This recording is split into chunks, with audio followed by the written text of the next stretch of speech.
All right, ladies and gentlemen, welcome back to the show. You are watching the podcast. I'm not a professional, but wait, I am, the Sam Jack Podcast. With me today is the man, the myth, the legend, the leader of the Independent Film Factory. I hope I said that right. Independent Film Factory? Indie Film The Factory. But it's indie close. film. Because we were just talking about you're just talking about being the cowboy wrangling in some copyright issues on YouTube. So I apologize, I muffled that up. I'm usually pretty bad at that. But the Indie Film Factory, ladies and gentlemen, Kelly Schwarze. Thank you so much, Sam. It's a pleasure to be on your show. This is exciting. Cool. And use this technology. We're Yeah. how many miles away? So yeah, we're about what is it, 800 miles away? No, closer. Is it less It than a might be thousand? closer. It's at least 500? an hour on Southwest. Yes, exactly. So, which I did. I was at NAB. Shout out to National Association of Broadcasters. I was at NAB 2015 this year. Only had a day. I was working on the Monday, working on the Wednesday, and I squeezed it in on the Tuesday with my buddy Joel, who is one of the associate. He's basically the assistant producer slash director of this show. He's not with us here, obviously, because we're doing a one-on-one Skype call. But anyways, why don't you tell us a little bit about give us a quick synopsis of the Indie Film Factory and the evolution of it, and then we'll kind of go backstory about how we met. But more importantly, tell us more about the Indie Film Factory. Yeah, well, the Indie Film Factory is a production studio here in Las Vegas. It's designed, and its whole conception was based on an idea that my wife had about really giving even ourselves the space that we could work and kind of tinker in. So I kind of sum it up as being like the clubhouse or the playhouse for independent film in Las Vegas. I love it. We try to keep our overhead small so we can offer independent filmmakers, not just in Las Vegas, but people that come into town, an affordable option for their productions. And it's worked very well. I mean, like it's we have really busy time. We have slow weeks, like this week is kind of slow. But I mean, for the most part, we stay pretty busy with different various productions that are coming in. And then what's great about it is when we have our own film projects, we can do our own film projects in our own studio. That's really cool, and I know a lot of people out there that are in the film production, broadcasting, really have that dream of creating their own studio. Like myself, I've done it a little separate way. I'm kind of teaming up with the Oakstop Co-working, so shout out to oakstop.com, check them out. But tell us how that works as far as creating that business model to make it functional enough, because obviously you have the revenue stream of renting it out to other production houses. But ultimately, it came from, like you said, the dream of wanting to have a place to tinker around and a playhouse, if you will, an adult production playhouse to build sets, have the fancy green screen, the wonderful green screen psych that you see behind Kelly here. Talk about that and how it was, because I'm sure, obviously, beginning, you just wanted to create. But then, Yeah. okay, how do I just create and make money out that?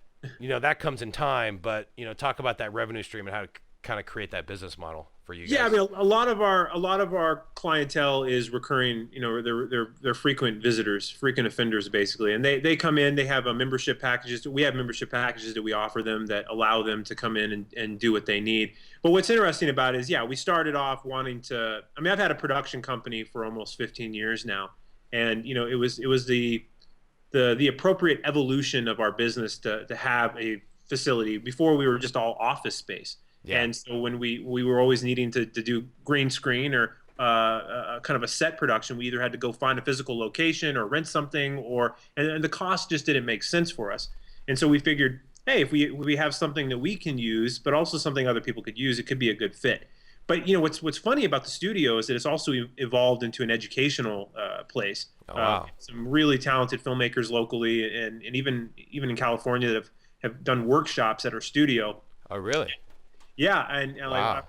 for example, we had a gentleman, Peter Kwong, who was the guy from Big Trouble in Little China. He came in and did a martial arts workshop. We've had Wow.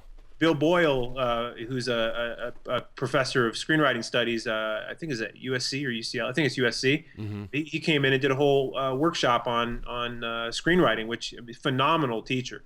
And I think I learned more in that little week-long workshop series that he did here at our studio than I ever did reading a book or going to school. So, but I mean, so Wow. so it's become that, and that's part of our other business model. We don't, we're not, nobody's getting rich doing this, but at the end of Right. the day, I feel good about the kind of stuff that we're able to kind of give back because I've had a lot of people help me, Mm-hmm. and I'm blessed to be able to kind of give that back to some other people. Yeah, quick technical issue. Can you turn your microphone input just down a tad? You're kind of peaking on my side.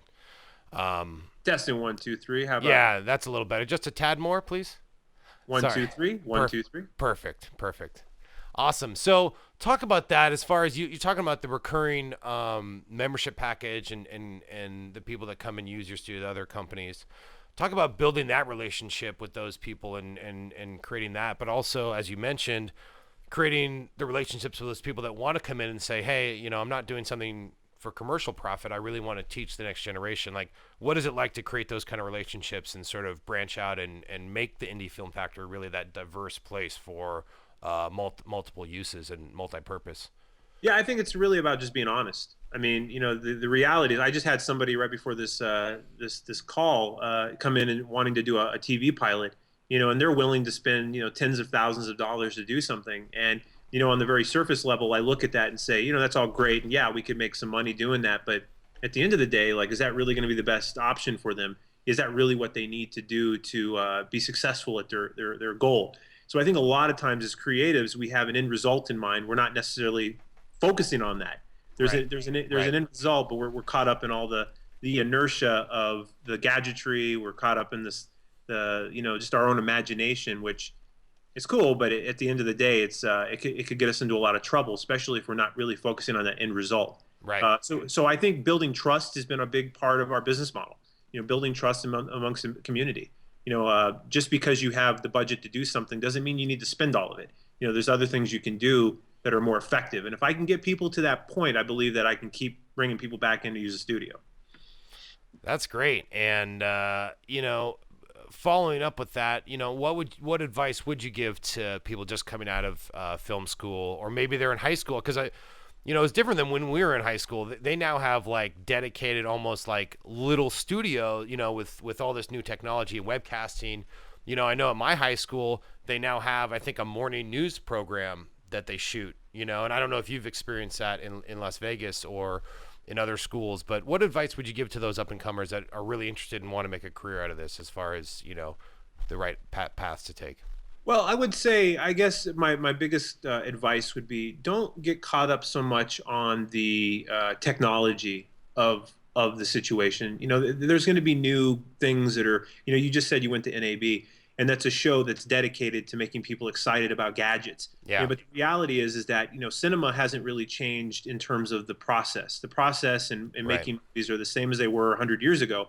The difference is that you're shooting on hard drive versus film. But Right. the idea of the business, I think, is still the same. So I would always tell filmmakers or people that are coming out of film school or high school or whatever, is just really learn as much as you can about the business that you want to be in. And the film business in itself is a giant industry, Right. and different aspects of the industry that you can be a part of and be successful in. And I think the things that I have failed at in my own career that nobody ever taught me was that think about where you fall in the scheme of things. Yeah.